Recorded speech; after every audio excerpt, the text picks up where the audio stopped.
오늘 말씀은 출애굽기 12장 21절에서 25절 말씀입니다. 다 함께 봉독하시겠습니다. 모세가 이스라엘 모든 장로를 불러서 그들에게 이르되 너희는 나가서 너희의 가속대로 어린 양을 택하여 유월절 양으로 잡고 우슬초 문금을 가져다가 그릇에 담은 피에 적셔서 그 피를 문 인방과 좌우 설주에 뿌리고 아침까지 한 사람도 자기 집 문 밖에 나가지 말라. 여호와께서 애굽 사람들에게 재앙을 내리려고 지나가실 때에 문 인방과 좌우 문설주의 피를 보시며 여호와께서 그 문을 넘으시고 멸하는 자에게 너희 집에 들어가서 너희를 치지 못하게 하실 것임이니라. 너희는 이 일을 규례로 삼아 너희와 너희 자손이 영원히 지킬 것이니 너희는 여호와께서 허락하신 대로 너희에게 주시는 땅에 이를 때에 이 예식을 지킬 것이라. 아멘. 하나님의 말씀입니다. 저희가 속한 교단을 기독교 대한감리회라고 하는데 감리교회에서는 부활절이 지나면 연회를 하게 됩니다. 이 연회라고 함은 감리교회에 속한 목사님들, 전도사님들, 선교사님들이 모여서 지난 1년 동안을 점검하고 또 1년을 계획하는 그러한 시간이죠.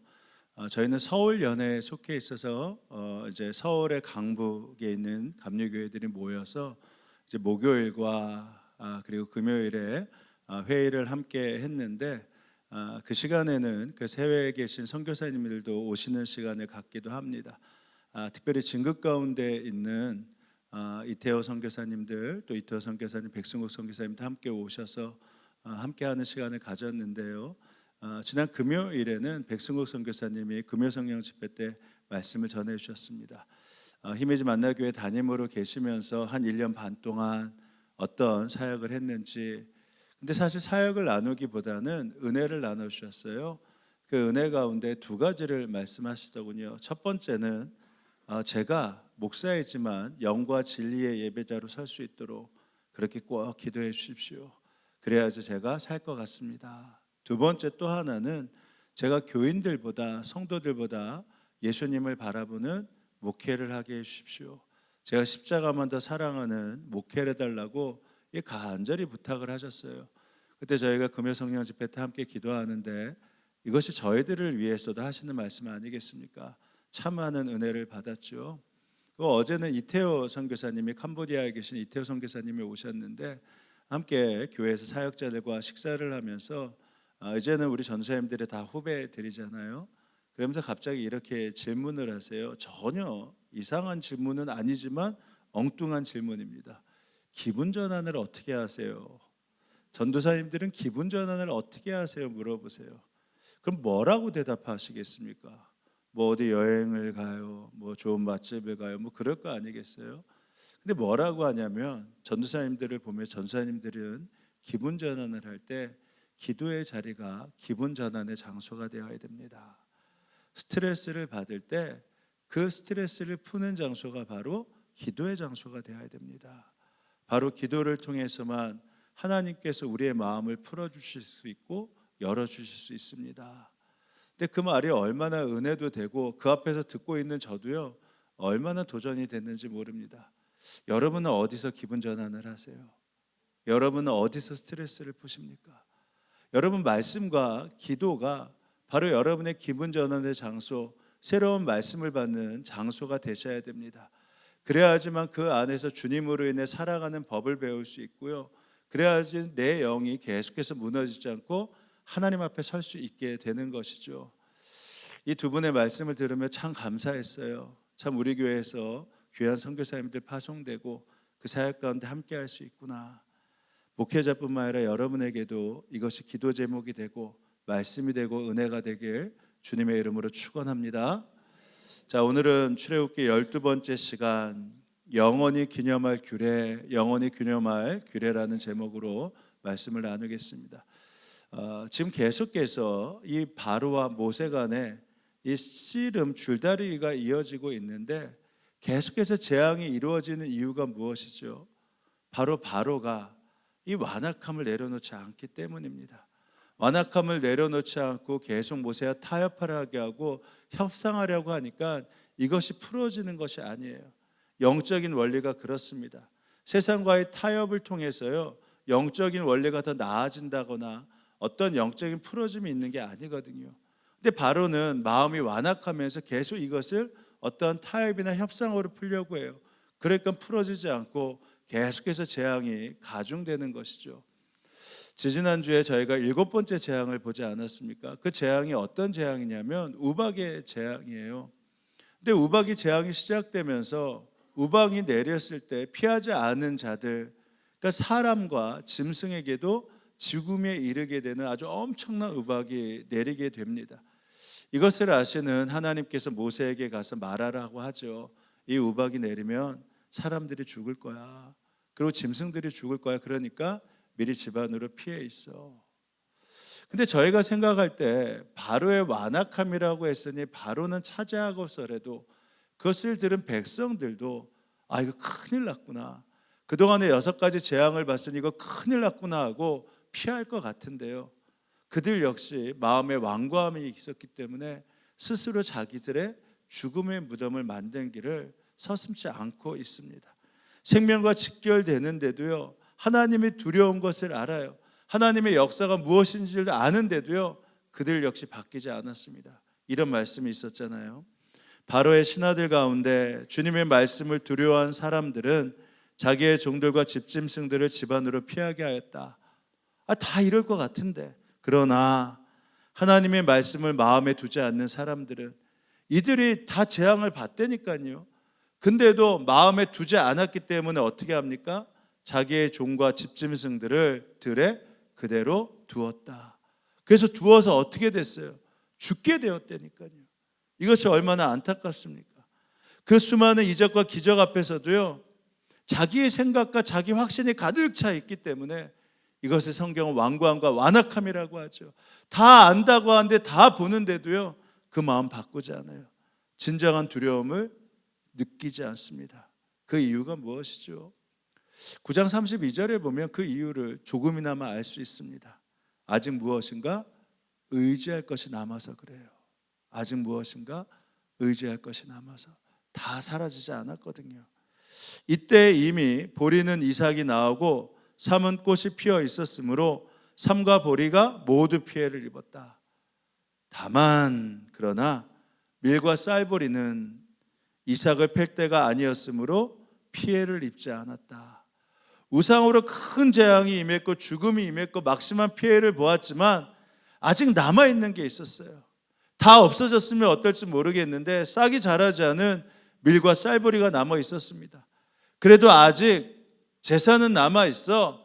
아직 사람은 남아 있어. 아무튼 의지할 것이 남아 있으니까 분명히 기적과 이적을 봤음에도 불구하고 두려움으로 마음을 바꾸지 않았다라는 것이죠.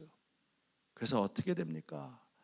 결국은 그 심각한 재앙이, 메뚜기의 재앙이 그들에게 임해요. 이제는 남아있는 거 하나 없이 다 먹어치웁니다. 하나님께서 동풍을 불어서 사막에 있었던 메뚜기들을 다 이집트 땅에 보내세요. 그래서 그들이 먹어치우기 시작하다 엄청납니다. 우리가 종종 보잖아요. 그 요만한 것이 얼마나 큰가. 근데 그것이 때가 되는 순간 순식간에 그들이 지나간 자리는 다 초토화되는 거 지금도 우리가 보지 않습니까? 내가 나의 백성 보내기를 거절하면 나는 내일 너희 영토 안으로 메뚜기 떼가 들어가게 할 것이다. 그것들이 땅의 표면을 덮어서 땅이 보이지 않게 될 것이며 우박의 피해를 입지 않고 남아있는 것들을 먹어치우되 들에서 자라나는 나무들까지 모두 먹어치울 것이다. 이렇게 계속 경고를 하니까 오히려 그 말을 들은 신하들이 패닉에 빠져 이거 큰일 났구나. 그래서 오히려 왕에게 나아갑니다. 적극적으로 나서기 시작해. 왕이시여, 언제까지 이 자가 모세가 우리를 못 살게 굴도록 내버려 두실 겁니까? 이 자들을 이제 보내십시오. 그래서 저희들의 신을 예배한다고 하니 그냥 예배하게 하십시오. 이집트가 이미 망하게 된 것을 모르십니까? 하고 공개적으로 비난하면서 적극적으로 좀 나서라고 합니다. 바로가 이 말을 듣고요, 나서기 시작해요. 말씀드린 그러나 완악함을 버리지 않은 협상과 타협은요 결코 이루어지지 않을 협상과 타협입니다. 그 말에 못 이겨서 모세를 만나서 이야기하는데 이렇게 얘기해요. 당신 말대로 내가 들어주겠다. 당신 말대로 가서 예배해라. 단 누가 가는지를 좀 내가 알고 싶다. 모세가 말하죠. 다 갈 겁니다. 저희뿐만 아니라 장정뿐만 아니라 어린이, 노인 할 것뿐만 아니라 짐승들까지 다 같이 나가서 예배할 겁니다. 그 처음서부터 얘기했잖아요. 근데 바로가 처음 듣는 것처럼 무슨 말이냐? 너희들만 가라. 장정들만 가서 예배하면 되지. 무슨 남녀노소 그냥 어린이나 노인이나 그리고 짐승들까지 갈 필요가 뭐가 있냐? 그렇게 이야기를 합니다. 결국은 협상이 결렬되죠. 메뚜기 재앙이 임하기 시작합니다. 다 먹어치웠어요. 온 땅을 시커멓게 데푼 메뚜기들은 우박에 피해서 남은 땅의 모든 푸성귀와 나무 열매를 먹어버렸다. 온 이집트 땅에 풀이고 나무고 푸른 것이라고는 하나도 남지 않았다. 깜짝 놀라서 바로가 내가 잘못했다. 내가 잘못했다. 모세와 너희 하나님에게 내가 잘못했다. 나를 좀 용서해 주소 하고 나를 위해서 너희 신에게 기도를 좀 해달라고 합니다. 모세가 두말하지 않고 하나님께 기도하죠. 하나님이 이번에는 서풍을 부세요.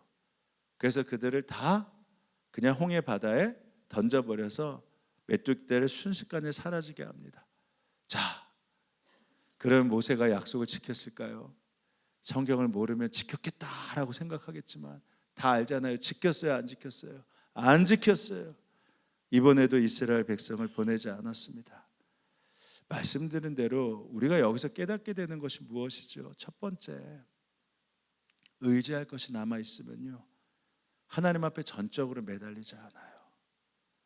다 사라진 것 같은데도 생각에 조금이라도 아직 남아있는 것이 있다라고 한다면 다 사라지는 것 같은데도요 여전히 하나님께 나아가지 않습니다.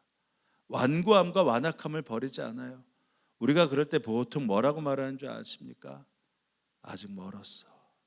아직 멀었어. 아직 멀었어. 근데 아직 멀었어요. 뭐가 남아요? 큰일 났구나. 결국은 더 큰 재앙으로 어렵게 되겠구나. 하나님의 말씀이 임했을 때요 그때 두려움이 사라지면요 수많은 일들 앞에서도요 결코 그 마음 바꾸지 않습니다. 여러분 수없이 보셨잖아요. 이 일이 왜 일어났지? 이 사건이 왜 일어났지? 조금만 하나님 앞에 두려움으로 본다라고 하면 이게 내 완악함을 버리라는 거구나, 내 완고함을 버리라는 거구나 라고 하는데 그 마음 바뀌지 않으면요 아직 남아있는 게 있다면요 하나님 앞에 완전히 무릎 꿇지 않는다니까요. 우리가 봤을 때 다 사라지지 않았습니까? 근데로 왜 바로의 마음이 바뀌었죠? 아직 남아있는 게 있다라고 생각하니까. 그래서 모든 것을 잃는 게 때로는 주의 은혜라고 하는 것입니다. 두 번째, 또 하나 무엇이죠? 말씀드린 대로 협상과 타협으로 세상과 함께 할 수 없다라는 거예요. 이스라엘의 해방은요 양보와 타협으로 이루어지지 않았다라는 것입니다. 그렇다면 오늘날 역시 마찬가지 아니겠습니까? 믿음의 역사는, 하나님의 역사는요 세상의 양보와 타협 가운데서 결코 이루어지지 않습니다. 예를 들면 오늘날 세상은 평등을 외치면서 포괄적 차별금지법이 필요하다고 이야기합니다. 예, 필요합니다. 왜냐하면 모든 상황, 정치, 경제, 사회, 문화, 인종, 종교, 또 개인의 결정에 있어서 차별이 이루어지면 안 되잖아요. 이미 성경은요 그것에 대해서 굉장히 강하게 이야기합니다. 이들이 출애굽한 다음에 이제 출애굽기 19장서부터 하나님이 당신의 백성에게 당신의 백성답게 사는 율법에 대해서 말씀하시는데 그 중에서 첫 번째 말씀이 뭔지 아세요? 종에 대한 법이에요. 함부로 종 다뤄서는 안 되다. 7년 있으면 해방시켜야 된다. 해방시켜도 그냥 나가게 하지 말고 많은 것을 주어서 다시 내보내야 된다.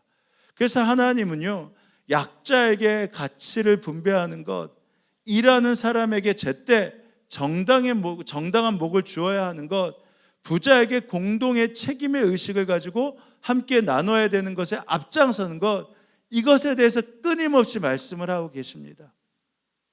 그러니까 이 차별을 금지하는 것은 하나님의 말씀이에요. 근데 여기에 타협할 수 없는 것이 있어요. 그것은 무엇이냐면 성의 결정은 자신이 선택했다고 해서 차별하지 않아야 된다고 말할 수 없다는 것은 아닙니다. 무슨 말입니까? 하나님께서는 분명히 모두의 평등에 대해서 말씀하셨지만, 그러나 하나님이 말씀하신 성경적 또 하나의 가치관은요, 창조 질서를 어기면서 함께 평등할 수 없고 함께 차별을 두지는 않아야 된다라는 이 말씀을 하지 않으셨다라는 겁니다. 왜 기독교인들이 이 보편적 포괄적 차별금지법을 반대하는 줄 아십니까? 분명히 여기에 참으로 좋은 것들이 많이 있지만요, 성경적 가치관이 여기에 무너질 수밖에 없는 문건들이 많이 있기 때문입니다. 개인의 결정권이 얼마나 중요해요. 그러나 성적 취향에 대한 이 기본권이 여기에 포함되어 있다라고 하면, 하나님이 남자와 여자를 창조하셨잖아요. 그리고 성경적 가치관에 남자와 여자가 한 가족을 이루는 것이 하나님의 뜻이라고 하지 않았습니까? 근데 이 창조론이 완전히 무너지는 겁니다. 그래서 이것을 저희가 함께 타협할 수 없는 거예요. 기독교 대한감리회는 이 성경적 가치관에 따라서 그래서 동성애를 찬성하거나 동조하는 행위에 대해서 완전히 금하고 있습니다. 그렇지만 교회에서만 금할 수 없잖아요.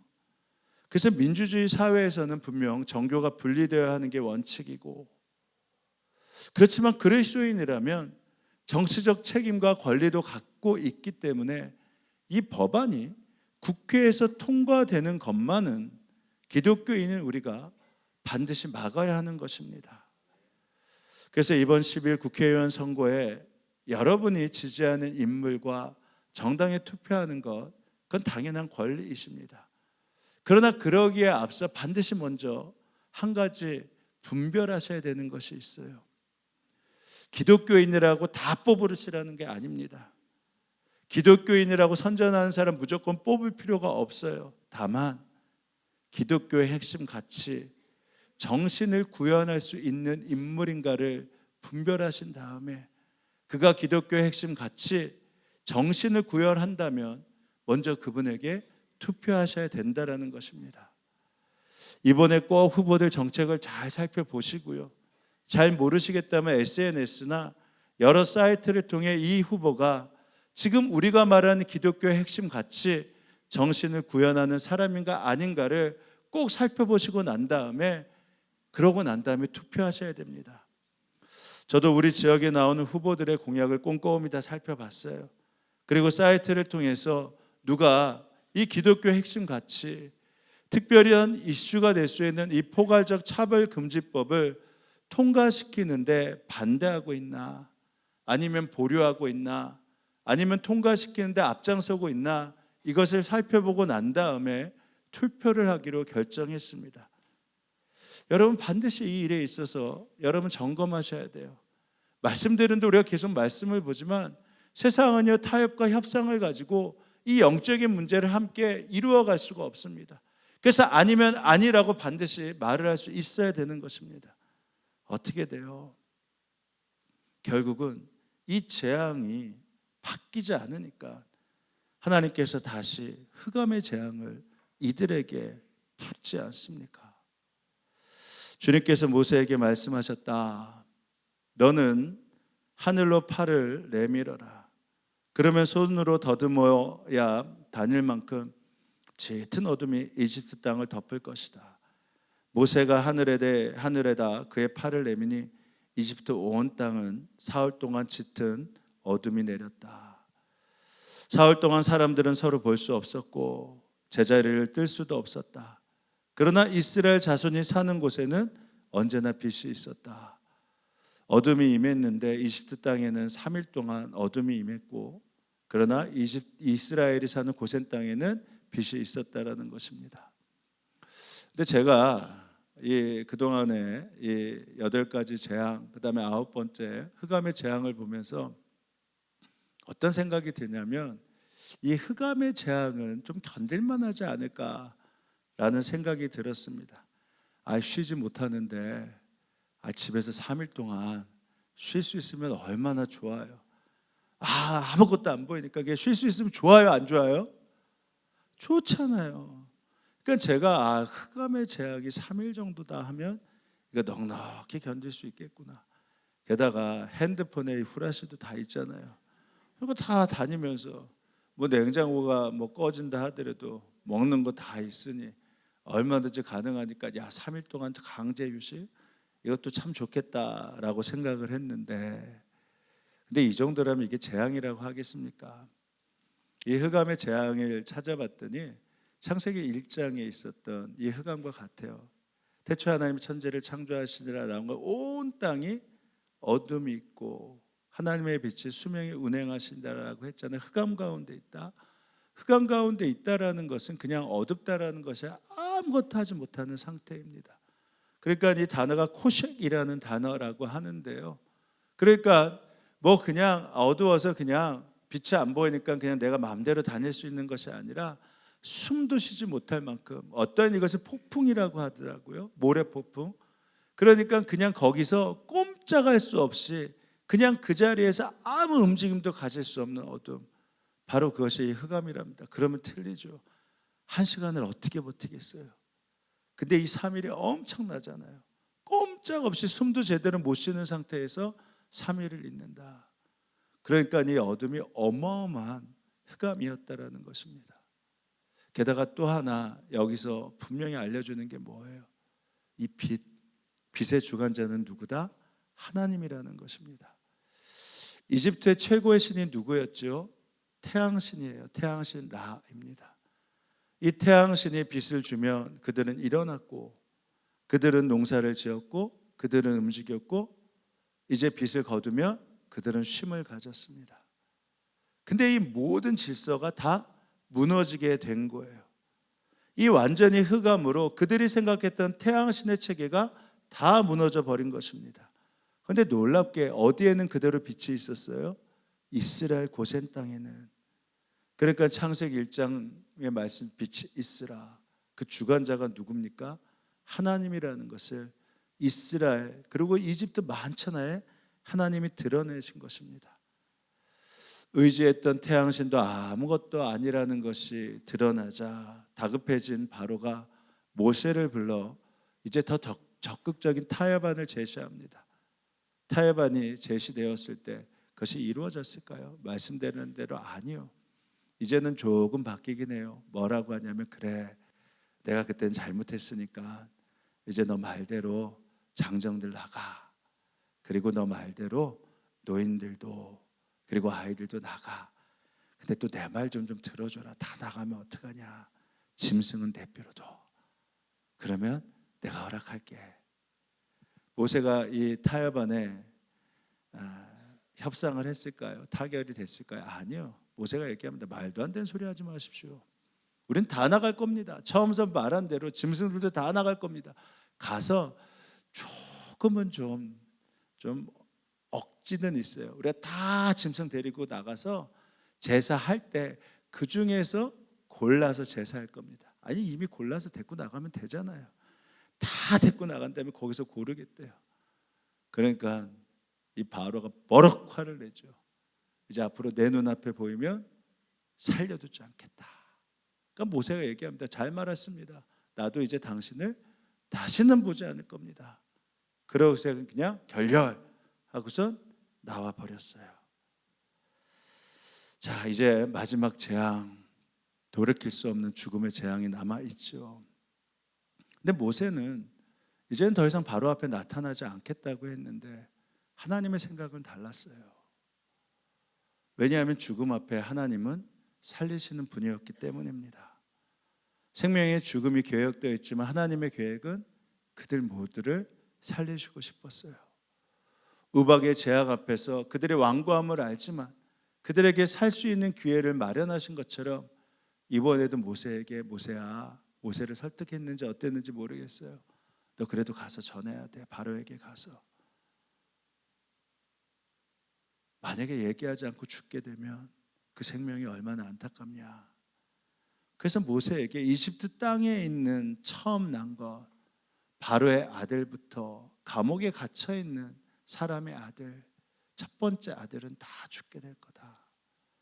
그리고 심지어 짐승의 첫 번째 새끼까지 다 죽게 될 거다. 그래서 이집트 전역의 통곡 소리가 그냥 울려 퍼지는데 그 소리가 한이 맺힐 것이다. 근데 이집트 땅이 아닌 이스라엘이 사는 고센 땅에는 아무런 일도 일어나지 않기 때문에 이렇게 표현을 해요. 개 짖는 소리도 들리지 않을 것이다. 그 말은 무슨 말입니까? 그 울음소리가 있는 반면, 곡하는 소리가 있는 반면 이스라엘 땅에는 평안해서 어떠한 죽음도 있지 않아서 그 밤이 너무 평온해서 개가 짖지도 않는다는 거예요. 그러나 바로의 만악한 마음은 굽혀지지 않았습니다. 결국 모세는요, 그냥 계속해서 그 죽음의 무덤을 만드는 바로를 보면서 정말 크게 화를 냈어요. 어떻게 이렇게까지 완악할 수 있나? 그러고 나오게 되죠. 결국 우리가 아는 대로 하나님이 정하셨던 그날 밤 온 이집트에는 그 죽음의 그늘이 온 땅을 덮게 되었습니다. 그렇다면 우리가 시선을 돌려서요, 다시 좀 하나님의 마음을 알자는 것입니다. 하나님은요, 죽이시는 것이 아니라 고쳐서 어떻게 하시는 거예요? 살리시는 겁니다. 하나님의 마음을 살리시는 거예요. 그래서 모세를 통해 당신의 능력을 이미 행하셨으니까 다 아니까 이제는 살아야 되지 않냐 하면서 죽지 않을 방법, 살 방법을 다 알려주셨고요.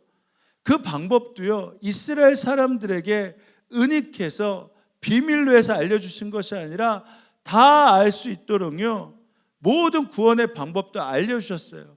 그 방법도 어려우면 지킬 수 없으니까 그 당시에 누구나 할 수 있는 모든 것을 가지고 살 수 있는 방법을 알려주셨습니다. 그래서 그 방법이 너무너무 간단하잖아요. 그 방법이 뭡니까? 너희들 늘 했던 것처럼 너희 집에 있는 양과 아니면 염소를 잡아. 그래서 그의 목을 따서 이 양재기에 담아.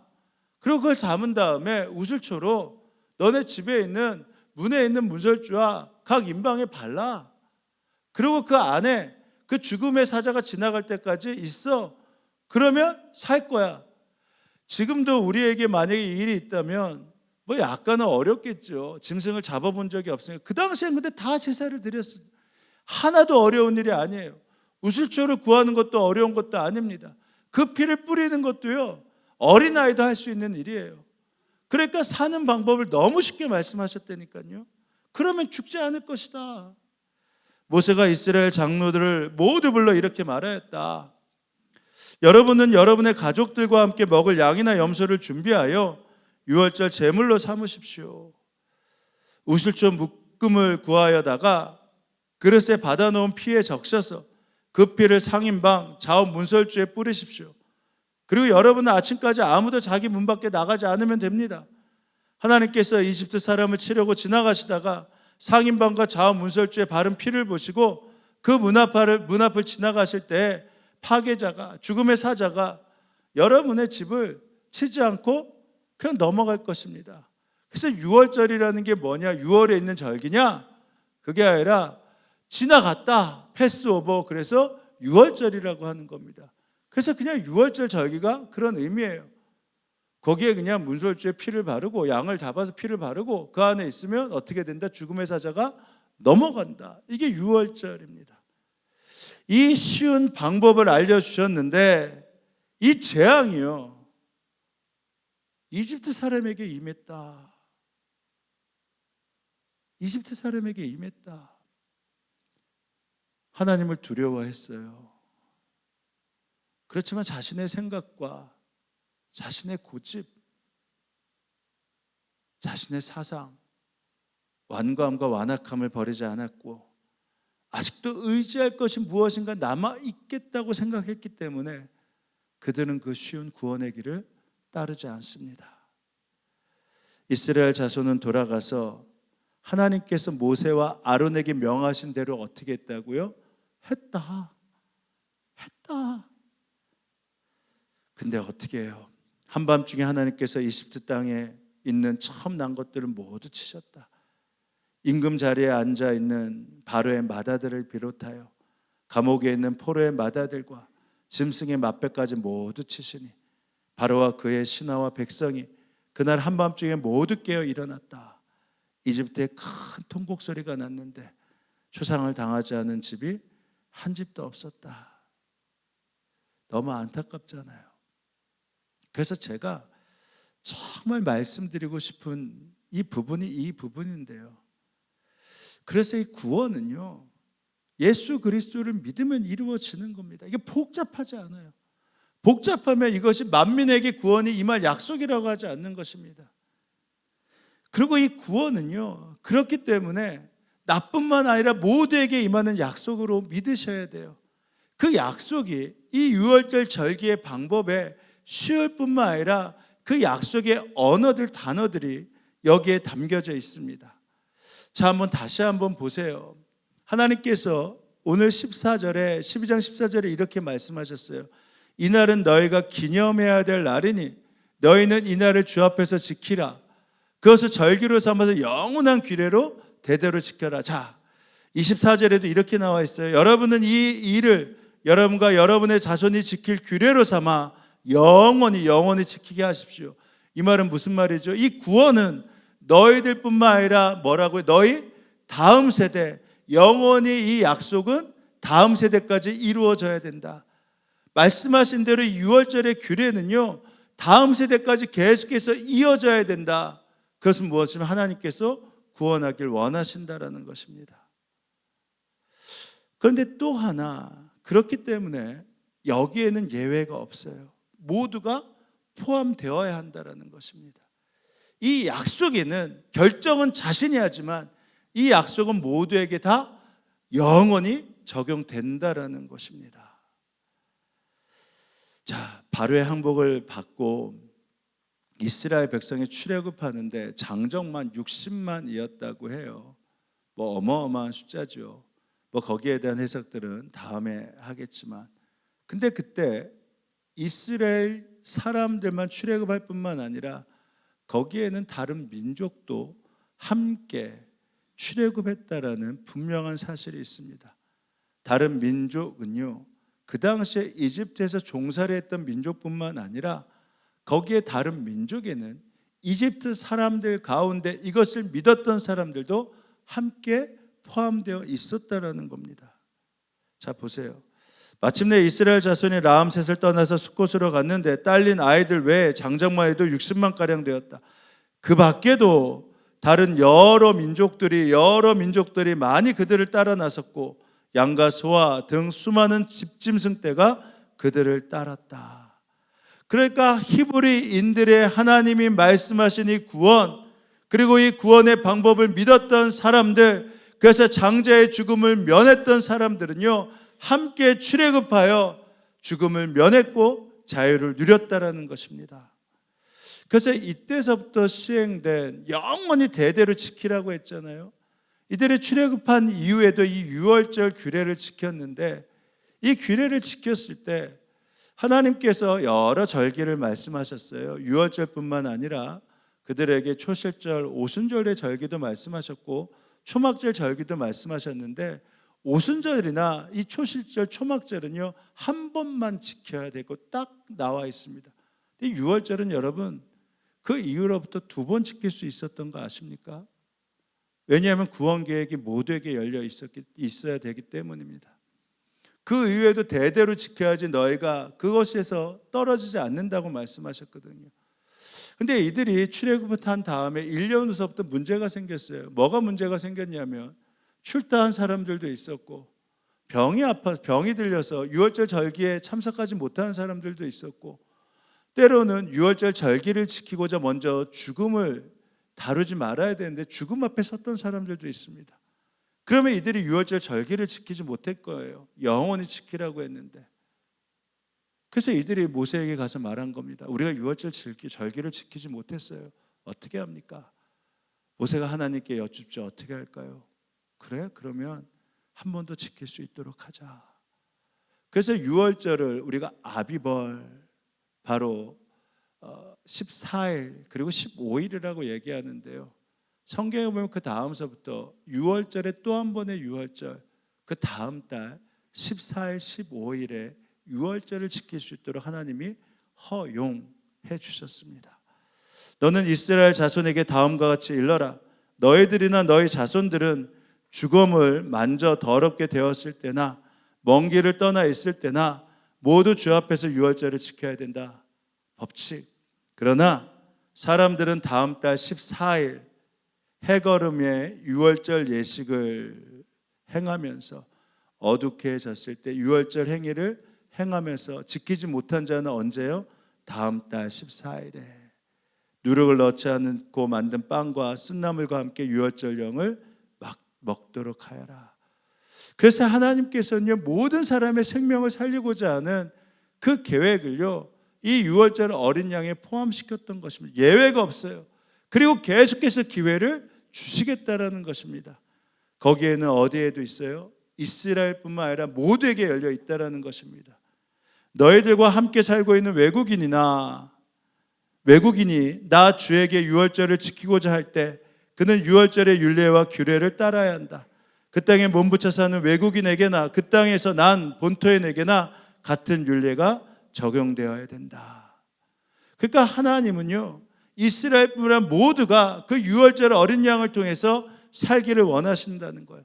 누구도 끊쳐지길 원치 않는 게 하나님의 뜻이고 계획이고 약속이라는 것입니다. 이렇게 적용해 볼 때 우리가 또 하나의 시선을 가져야 되는데, 유월절 어린 양의 장자가 되었다면, 구원을 받는 장자가 되었다면 우리 모두를 살리는 그 통로가 되어야 한다. 나뿐만 아니라 모두가 함께 살아야 되는 통로의 사명을 받았다. 이것을 깨달으셔야 된다라는 것입니다. 또 이게 무슨 말인가? 자, 그런 시각을 가지고 유월절 규례를 보시면 이런 내용들이 나와요. 보세요.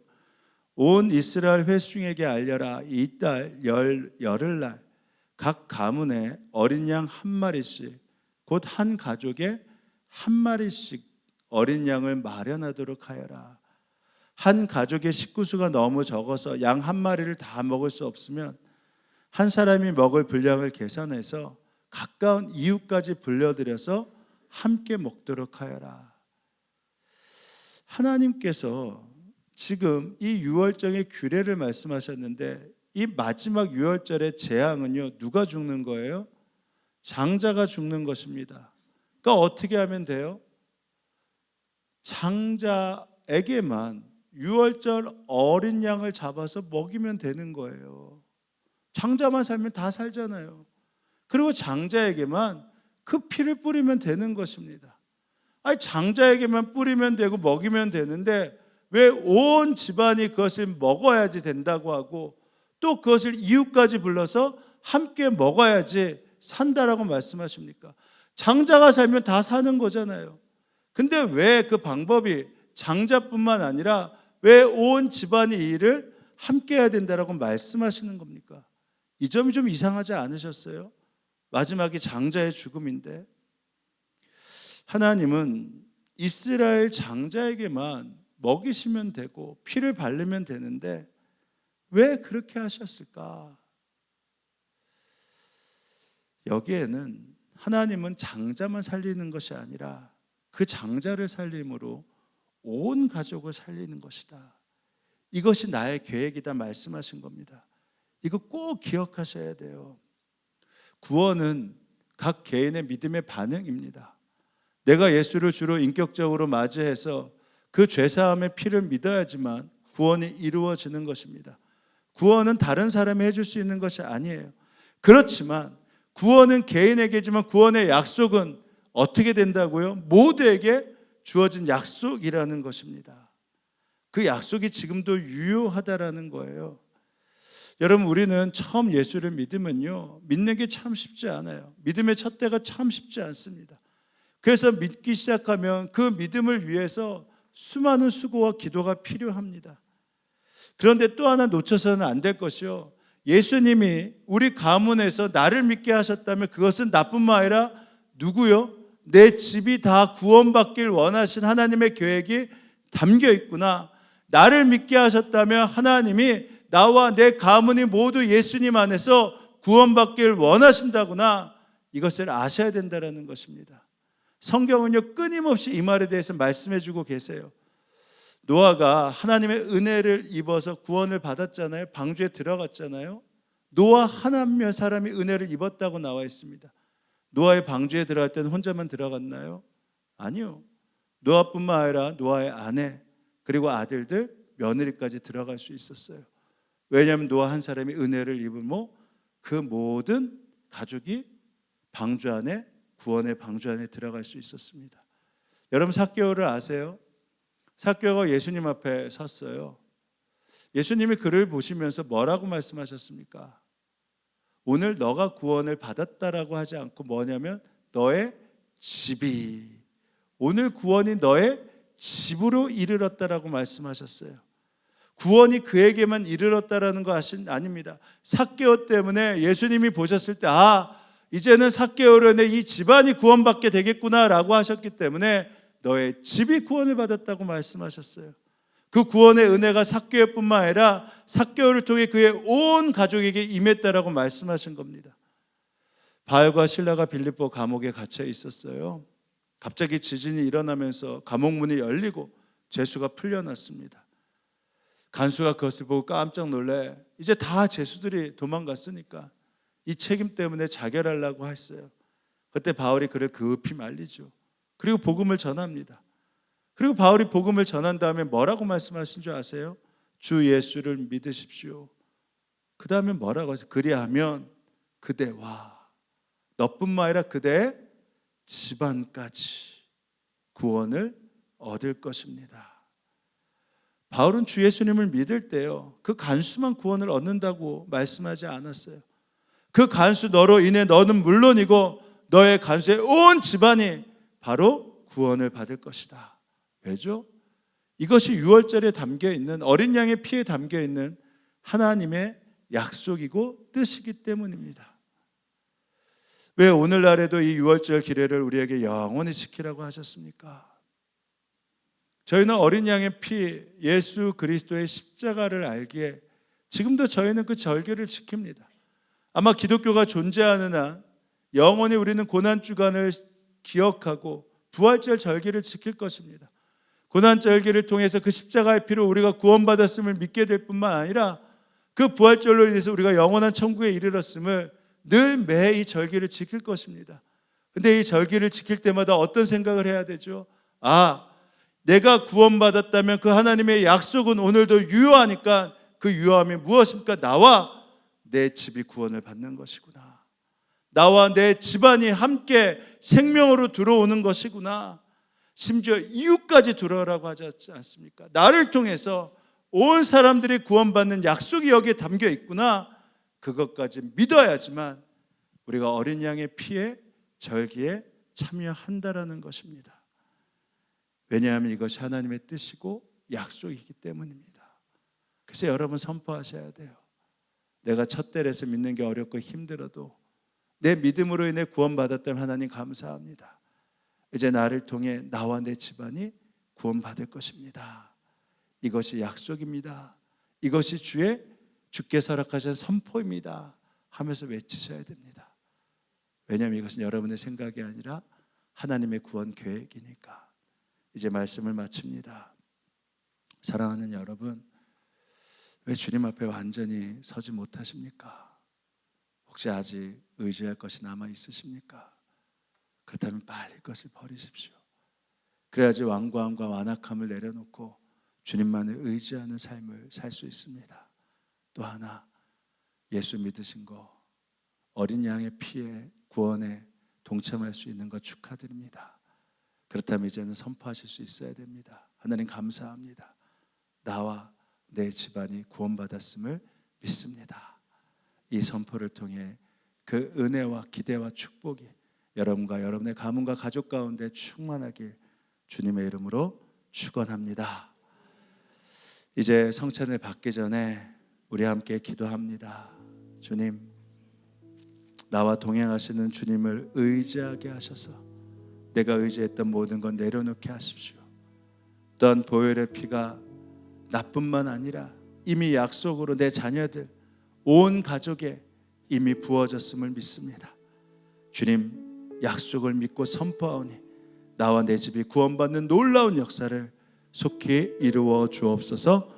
우리 이렇게 함께 기도하며 나아갑니다. 기도하시겠습니다.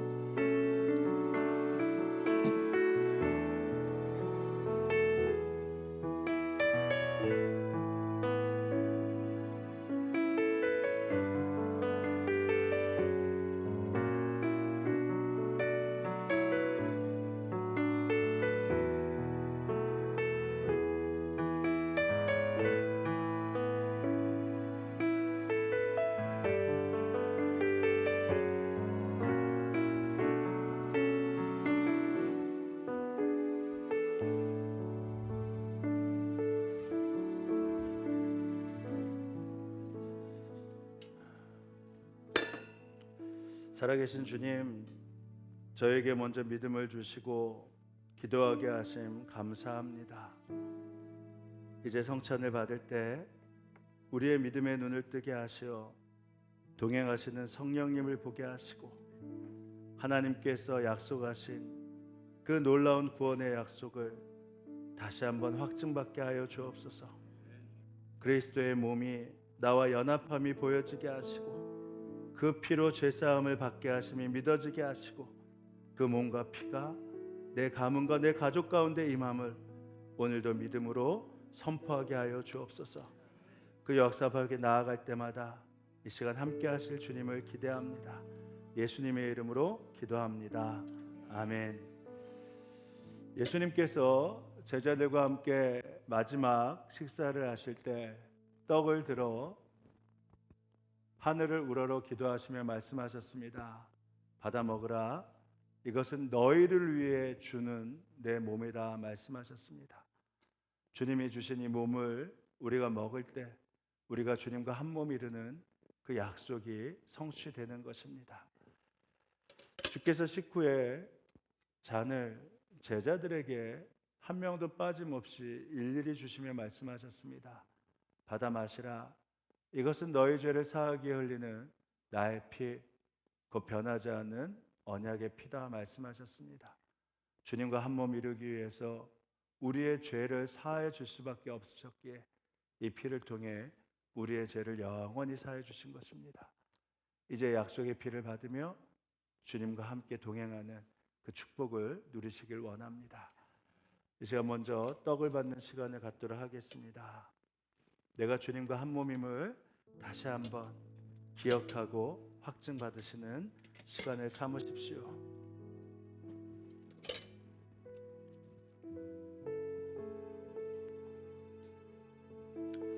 여러분, 떡을 바로 드시지 마시고 내가 주님과 한 몸이다, 내가 주님과 한 몸임이 분명하다, 이것들을 누리십시오.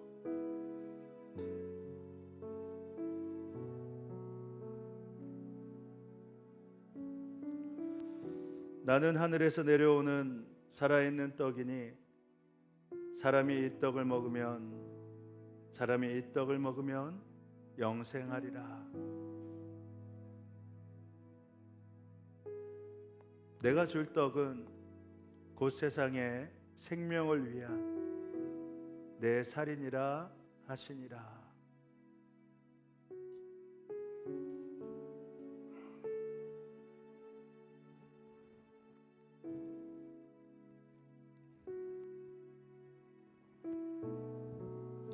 혹시 떡을 받지 않으신 분들은 손을 들어 표해 주시기 바랍니다.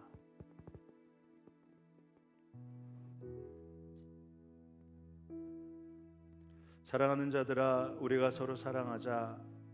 사랑은 하나님께 속한 것이니 하나님은 사랑이시니라.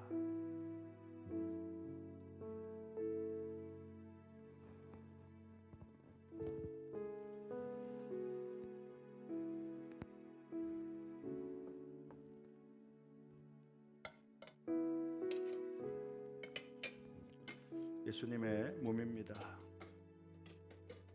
예수님의 몸입니다. 예수님의 몸입니다. 예수님의 몸입니다. 예수님의 몸입니다. 예수님의 몸입니다. 예수님의 몸입니다. 예수님의 몸입니다. 예수님의 몸입니다. 예수님의 몸입니다. 우리가 예수님과 한 몸 되었음을 믿으며 함께 고백합니다. 이것은 여러분에게 주시는 주님의 몸입니다. 아멘. 제가 믿음으로 주님의 몸을 먹습니다. 이제 잔을 여러분에게 드립니다. 잔도 역시 바로 드시지 마시고 죄를 사하시는 그 약속을 다시 한번 확증 받으십시오.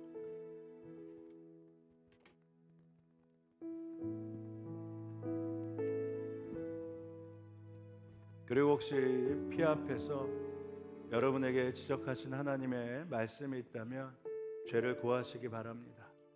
주님은 오늘 이 시간에도 여러분의 죄를 눈보다 더하게 씻어 주실 것입니다.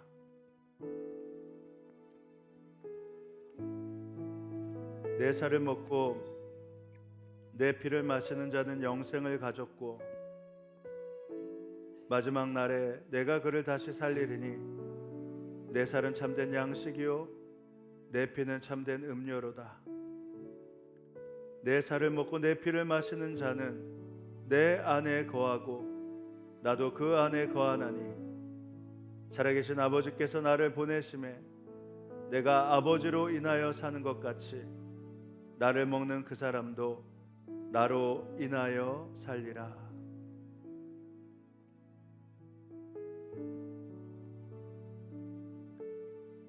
혹시 잔을 받지 않으신 분들은 손을 들어 표해 주시기 바랍니다. 빛보다 모든 사람들이 받을 만한 이 말이요 그리스도 예수께서 죄인을 구원하시려고 보혈의 피를 흘렸도다 하였도다. 아멘.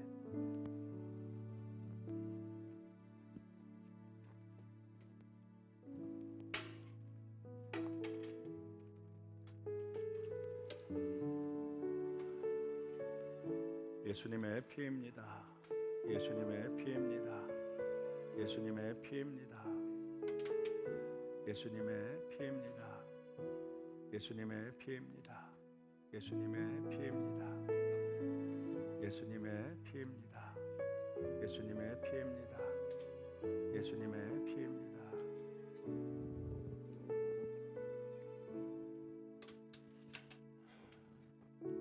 예수님의 약속을 믿으며 함께 고백합니다. 이것은 여러분에게 주시는 주님의 피입니다. 아멘. 제가 믿음으로 주님의 피를 마십니다.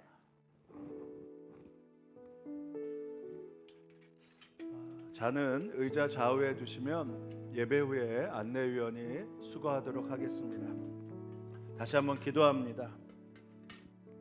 은혜와 사랑이 충만하신 아버지 하나님, 저희를 먼저 어린 양의 피로 구원해 주심 참으로 감사합니다. 장자의 죽음 앞에서 각 가정별로 어린 양을 잡아다가 그 피를 집의 문위와 좌우에 바르면 모두가 살게 됨을 말씀하신 것처럼 예수님의 십자가 보혈을 믿고 죄사함을 받아 구원받을 수 있음을 이미 확증해 주셨고 그것뿐만 아니라 우리에게 온 가족의 구원이 하나님의 뜻이고 약속이고 사명임을 한시도 잊지 않게 하시니 감사합니다. 주님, 믿음이 대대로 이어지기 위해서 믿음의 첫 대가 큰 희생을 치러야 하는 경우가 많지만 바라기는 그 희생을 능히 감당하게 하시고 이를 통해 속히 구원이 은혜가 나와 내 집에 임하게 하여 주옵소서. 이번 10일 국회의원 선거를 위해 기도합니다. 많은 기독교인들이 뽑히길 바라지만 그것보다 우선하여 기독교의 핵심 가치를 정신을 구현할 수 있는 인물들이 뽑힐 수 있도록 주님 인도하여 주옵소서. 주님, 오늘도 북한을 위해 기도합니다. 북한에서 숨을 죽이며 기도하고 있는 북한 안에 있는 믿음의 동역자들에게 오늘도 이 기름을 더하여 주시고 억류되어 있는 선교사님, 목사님, 성도들 속히 석방되게 하여 주옵소서.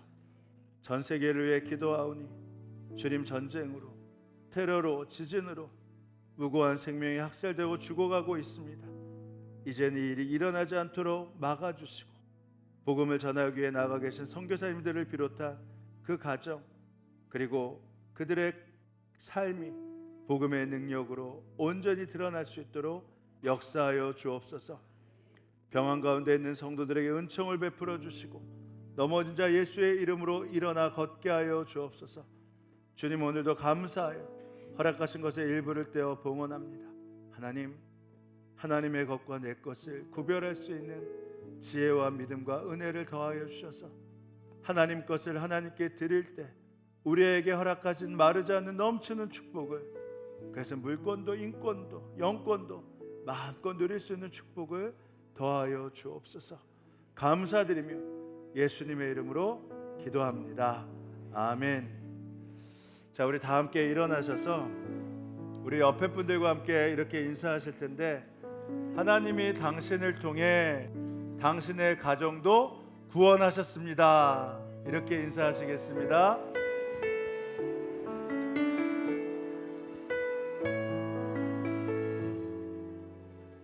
우리 하나님 앞에 찬양하며 나아갑니다. 6월절 어린 양의 피로.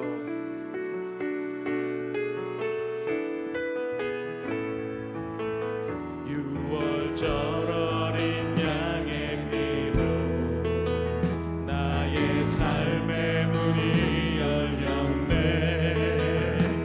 저 어둠의 권세는 힘이 없네. 주 보혈의 능력으로 원수가 날 정죄할 때에도 난 이렇게 설 수 있네.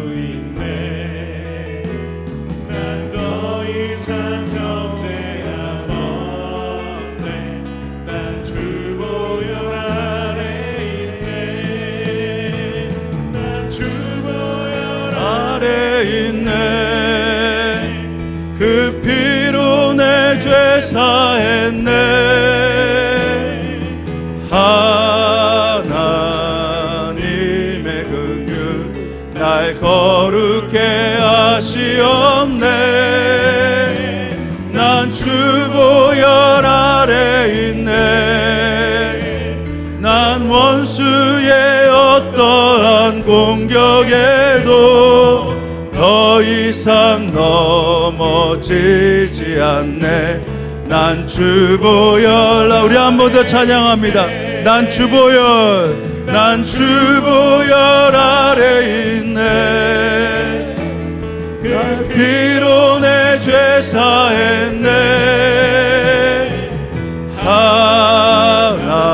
하나님의 긍휼 날 거룩해 하시옵네. 난 주 보혈 아래 있네. 난 원수의 어떠한 공격에도 더 이상 넘어지지 않네. 난 주 보혈 아래 있네. 주님, 당신의 약속을 믿고 선포하오니 나와 내 집이 구원에 이르는 은혜를 속히 이루어 주옵소서.